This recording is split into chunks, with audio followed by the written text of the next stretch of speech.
Edward Bawden moved from brick house in Great Bardfield to 2 Park Lane, Saffron Walden in 1970. He lived in Saffron Walden until his death in 1989. In 1973 he made a large linocut of Audley End, a parade of technical ability of the cutting of straight lines. These watercolours are from the mid to late 70s and show the woodlands and follies around the Audley End Estate. Sitting in the woodlands, he could sketch in the morning and finish the painting in his studio at the top of his house.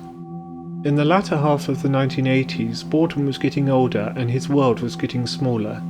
Illness had changed his world and his art from scenes of landscapes into a series of interior paintings of his home. His muse was the cat. Originally called Nelson, he was found to be a she and called Emma Nelson. In the living room of 2 Park Lane, Saffron Walden, you can see the dresser full of studio pottery that Charlotte and Edward had collected all their life. And above the settee you can see Edward's monumental linocut of the pagoda at Kew.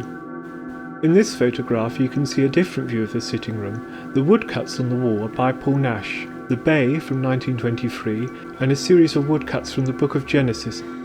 Where the John Norris woodcut is was a watercolour of the Harlequin by Eric Revilius.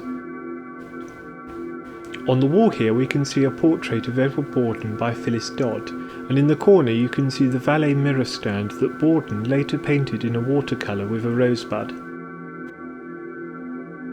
In this room we can see the wallpaper is designed by Edward Bawden and John Aldrich, called Grid and Cross, or Waffle. The wood engravings on the wall are by Eric Revilius, and from the 1933 Jew of Malta book by Christopher Marlowe.